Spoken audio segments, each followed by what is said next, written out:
Hello friends, a huge welcome to my channel. Now that you have received the date, you should deep dive into your preparation. 1st जनवरी से 19th जनवरी तक कभी भी आपका UGC exam हो सकता है। आज हम करने वाले हैं टीचिंग एप्टीट्यूड का लेक्चर 12, जिसमें हम टीचिंग एड्स के बारे में पढ़ेंगे, एमसीक्यूज भी होंगे। We will understand about visual aid, audio aids, audio visual, projected aids through activity and 3D aids. इन सभी एड्स से रिलेटेड एमसीक्यूज भी होंगे वीडियो के एंड में, जो कि आपको बहुत ही काम आने वाले हैं अपने एग्जाम्स में। यह है आपकी डेट। ऑनलाइन एप्लीकेशन की शुरुआत हो चुकी है और 10 दिसंबर तक आप फॉर्म फिल कर सकते हैं। 11 December is the last date to submit the fee आप सबमिट कर सकते हैं क्रेडिट, डेबिट और नेट बैंकिंग के थ्रू। ये सभी डेट्स एक बार बहुत ही अच्छे से देख लीजिए and this is the link to website. If you want I can give even this link in description. This is the fee dates सब कुछ बिल्कुल क्लियरली देख लीजिए। डेट ऑफ एग्जामिनेशन की रेंज आ गई है, आपके पर्टिकुलर सब्जेक्ट की डोमेन की डेट आपको बाद में दे दी जाएगी 1 जनवरी से लेकर 19 जनवरी तक। वीडियो को अच्छे से देखिए डिटेल में, बिना कोई भी स्टेप स्किप किए।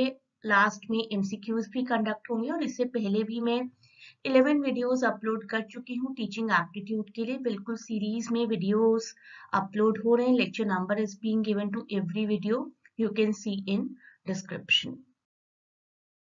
टीचिंग एड क्या होता है? कोई भी ऐसा टूल जो कि किसी टीचर को हेल्प करता है पढ़ाने के लिए। Even black board is a teaching aid. Normal simple सा black board, white board is a teaching add.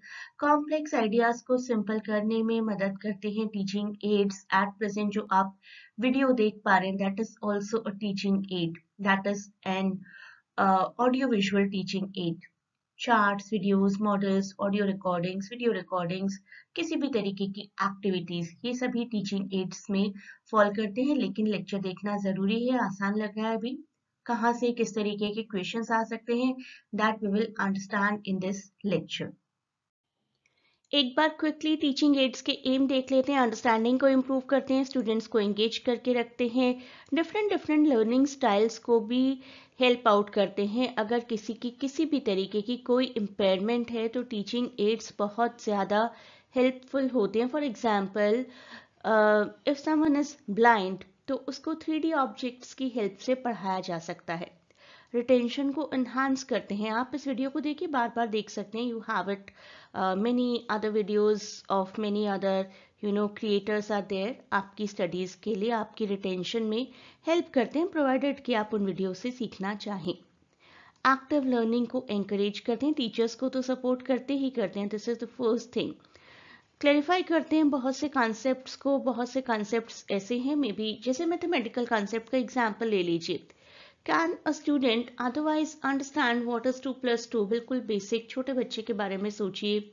किसी तरीके का कोई डायग्राम बनाया जाता है, 2 ऑब्जेक्ट्स प्लस 2 ऑब्जेक्ट्स करके दिखाया जाता है कि now they are 1 2 3 4।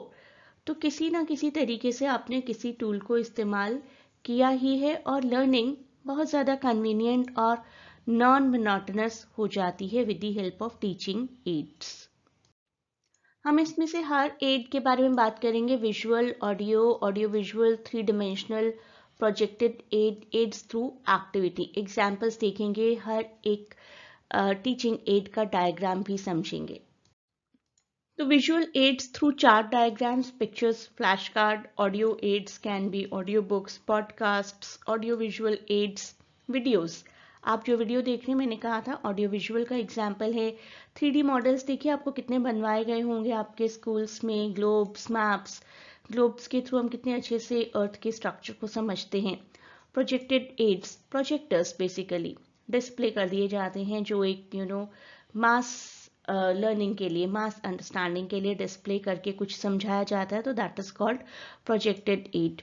Ads through activities भी होता है, जिसमें आप रोल प्ले कर सकते हैं, किसी भी तरीके के रियल टाइम एक्सपेरिमेंट्स कर सकते हैं और लर्नर्स को एंकरेज कर सकते हैं पार्टिसिपेशन के लिए। Of course learning is the outcome. तो देखिए विजुअल एड्स में क्या क्या फॉल कर सकता है। It can be any poster, it can be any sort of chart, it can be any sort of flash card बच्चों को एक्टिविटी सिखाई जाती है ना स्कूल में, रन, जंप, ईट, ड्रिंक, और किसी भी तरीके का डायग्राम या किसी भी तरीके की photograph, it can be pie chart, it can be bar chart और एनी अदर चार्ट। ये चार्ट्स तो आपने डेटा इंटरप्रिटेशन की प्रैक्टिस करते हुए बहुत देखे होंगे। Then it can be audio recordings, किसी भी तरीके की ऑडियो रिकॉर्डिंग, रेडियो से आप कुछ सीख रहे हैं, पॉडकास्ट से आप कुछ सीख रहे हैं, म्यूजिक के थ्रू आप कुछ सीख रहे हैं, किसी भी तरीके की audio book basically. That is the example of audio aid, जिसमें सिर्फ आप सुन रहे हैं, अगर देख भी रहे हैं साथ में तो it will become audio visual aid. Audio visual जो कि हो सकता है कोई भी video, educational, documentary, animated lesson. Even I keep on giving my students some movies to watch for learning English literature in a better way, and this is one of my favourite movies, GB Shaw की Pygmalion. And cooking show होते हैं जिनसे लोग बहुत कुछ सीखते हैं, audio visual ads में ही फॉल करते हैं। स्लाइड शो अगर उनमें वॉइस भी है, फिल्म्स, इंटरैक्टिव मल्टीमीडिया प्रेजेंटेशन, किसी भी तरीके के educational television programmes. 3D models का यूज़ किया जा सकता है बच्चों को शेप्स बताने के लिए, cylindrical shape, cone shape, cube shape.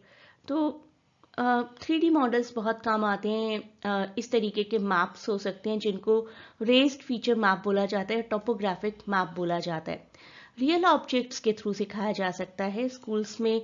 मुझे तो याद है हमें बोला जाता था बहुत सारी लीव्स कलेक्ट करके लानी है, उनके थ्रू आपको सिखाया जाएगा। तो समर वेकेशंस में we use to collect different types of leaves and stones and other objects.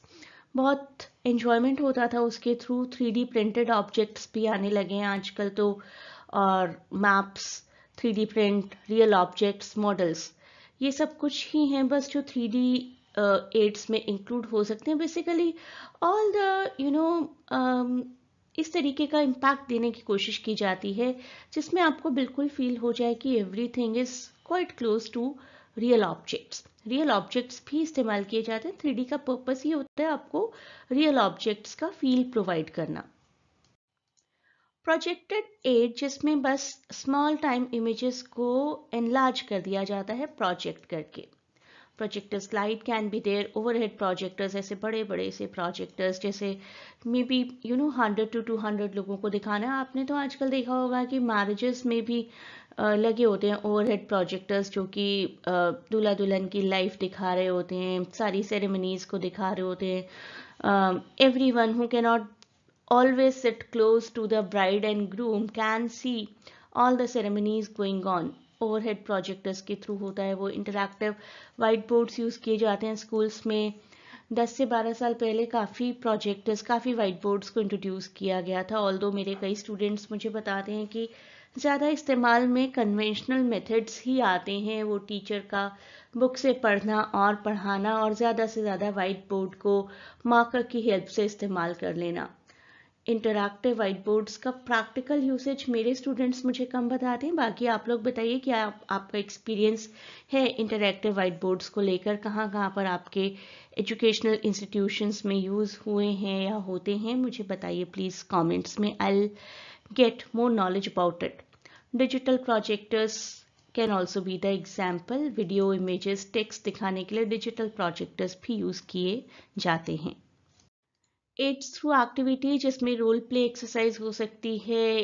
Even I ask my student sometimes to prepare some small topic and speak about it. एक तरीके से वो role play ही हो गया। They are speaking about some topic, उस पर उन्होंने रिसर्च की होगी, अपने आप को कॉन्फिडेंट करने की कोशिश की होगी, and now after speaking, after getting feedbacks from rest of the students, सबकी नॉलेज एनहांस होती है। Role play is a an extremely good interactive activity to increase knowledge. Games के थ्रू भी हम बहुत सीखते हैं। ये एक मैथ्स का पजल है, क्वेश्चन मार्क दे दिया जाता है, आप में से किसी को समझ आए तो मुझे ये भी करके दीजिएगा। This is also one of the learning for you. किसी भी तरीके का एक्सपेरिमेंट करवाया जा सकता है। साइंस एक्सपेरिमेंट्स बहुत हुए होंगे आपके स्कूल्स में भी, और कुछ नहीं तो आर्ट प्रोजेक्ट्स हुए होंगे। कहीं ना कहीं फील्ड ट्रिप पर आपकी स्कूल टीम गई होगी, ग्रुप डिस्कशंस होते हैं, डिबेट्स होते हैं, inter college competitions, inter school competitions भी होती हैं जीडी और डिबेट्स के तो। और आई होप कि आप में से कई लोगों ने अपने स्कूल को, अपने इंस्टीट्यूशन को रिप्रेजेंट किया होगा। तो एक बार समरी देख लीजिए आज के लेक्चर की। टीचिंग एड्स वो सभी टूल्स होते हैं जो कि टीचिंग को ज़्यादा इफ़ेक्टिव बनाते हैं। स्टूडेंट्स का रिटेंशन, लर्निंग, पार्टिसिपेशन, ये सब कुछ इंक्रीज होता है टीचिंग एड्स के through. It can be visual aid, audio visual, 3D aids, projected aids and aids through activity. अब हम करते हैं कुछ MCQs. What is the main aim of using teaching aids? Option B is the right answer. जितने भी हम questions करेंगे मुझे बताइएगा कमेंट्स में कि आपको पहले से कितने क्वेश्चंस आते थे। Which type of teaching aid would include tools like charts, diagrams and flashcards? Audio, visual, projected or audiovisual? It will be visual. First, ये सब चीजें visual के अंडर फॉल करती हैं। ऑडियो एड्स का एग्जाम्पल क्या है इसमें से? And the right answer is podcasts and audio books. Which type of aid combines both sound and visual elements? And the answer is audiovisual aids. What is the benefit of 3D aids in teaching? 3D aids बिल्कुल real time experiment experience सब कुछ provide करती हैं हमें। They provide a physical hands-on way to understand the concepts. Which of the following is an example of an activity-based teaching aid? Field trips and role play exercise is the right answer. एक और question देखिए, What equipment is often used in corporate presentations? मैंने भी आपको बताया था कि बड़ी बड़ी कंपनीज में इस इक्विपमेंट को यूज किया जाता है जहां पर टेक्स्ट को ट्रांसपेरेंट या ट्रांसल्यूसेंट प्लास्टिक शीट पर एनलार्ज करके डिस्प्ले किया जाता है। And the correct answer will be overhead projector. तो जल्दी से मुझे कमेंट्स में बताइए कि कितने क्वेश्चंस आपने ठीक किए हैं। And please do not forget to share and subscribe the channel and good luck for your exams. Keep watching this channel, यहाँ पर बाकी टॉपिक्स भी अपडेट होते रहेंगे।